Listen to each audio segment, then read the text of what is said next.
Jaya Radha Madhava Punya Bihari.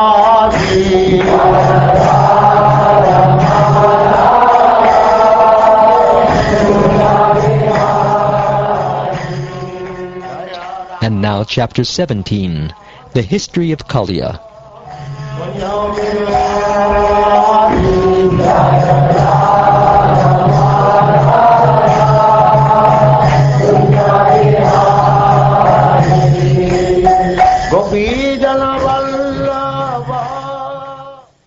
Having thus heard how Lord Krishna chastised Kaliya, King Parikshit inquired, "Why did Kaliya leave Ramanaka Island, the abode of the serpents, and why did Garuda become so antagonistic toward him alone?"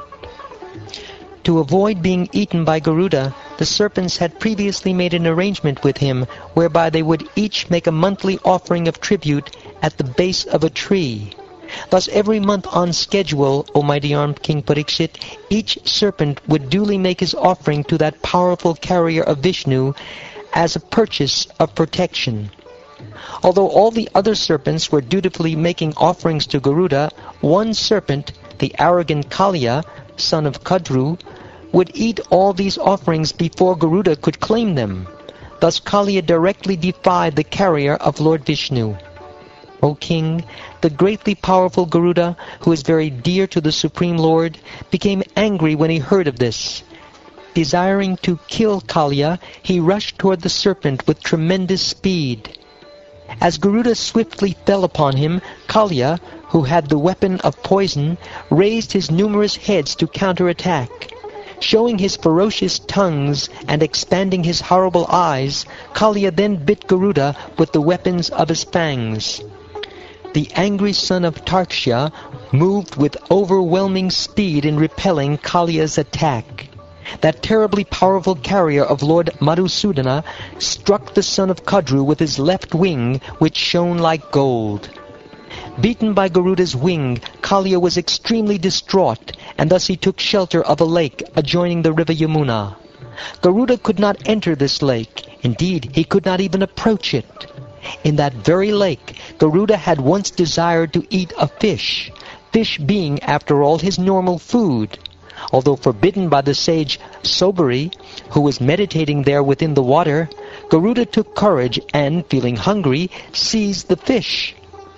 Seeing how the unfortunate fish in that lake had become most unhappy at the death of their leader, Sobari uttered the following curse under the impression that he was mercifully acting for the benefit of the lake's residents. He said, "If Garuda ever again enters this lake and eats the fish here, he will immediately lose his life. What I am saying is the truth." Of all the serpents, only Kaliya came to know of this affair, and in fear of Garuda, he took up residence in that Yamuna lake. Later, Lord Krishna drove him out.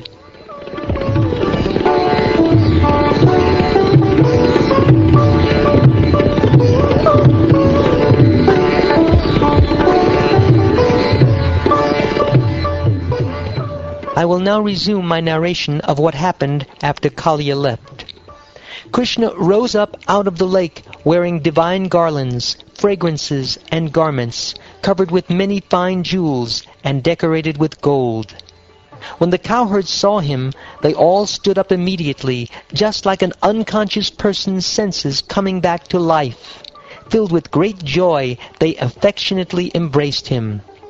Having regained their vital functions, Yashoda, Rohini, Nanda, and all the other cowherd women and men went up to Krishna. O descendant of Kuru, even the dried-up trees came back to life. Lord Balaram embraced his infallible brother and laughed, knowing well the extent of Krishna's potency. Out of great feelings of love, Balaram lifted Krishna up on his lap and repeatedly looked at him. The cows, bulls, and young female calves also achieved the highest pleasure. All the respectable Brahmins, together with their wives, came forward to greet Nanda Maharaj. They said to him, "Your son was in the grips of Kaliya, but by the grace of Providence he is now free." The Brahmins then advised Nanda Maharaj, to assure that your son Krishna will always be free from danger, you should give charity to the Brahmins. With a satisfied mind, O king, Nanda Maharaj then very gladly gave them gifts of cows and gold.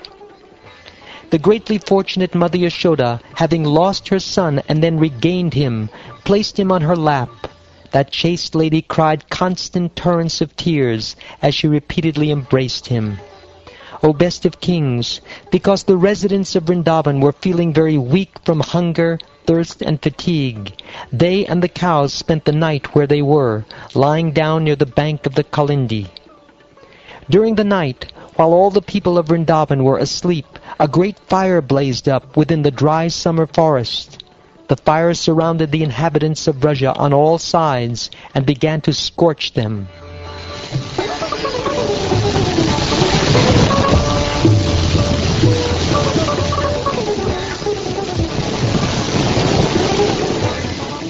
Then the residents of Vrindavan woke up, extremely disturbed by the great fire threatening to burn them.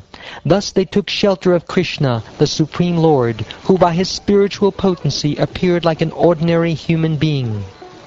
One of them cried out, "Krishna! Krishna! O Lord of all opulence! O Ram, possessor of unlimited power! This most terrible fire is about to devour us, your devotees! O Lord, we are your true friends and devotees. Please protect us from this insurmountable fire of death. We can never give up your lotus feet, which drive away all fear."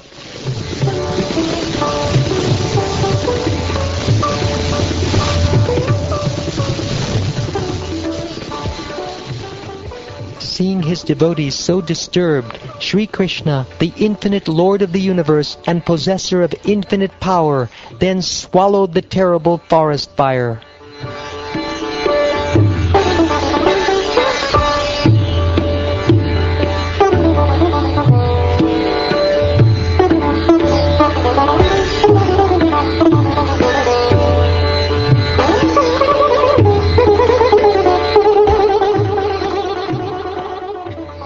Thus ends the 17th chapter of the 10th canto of the Srimad Bhagavatam, entitled The History of Kaliya.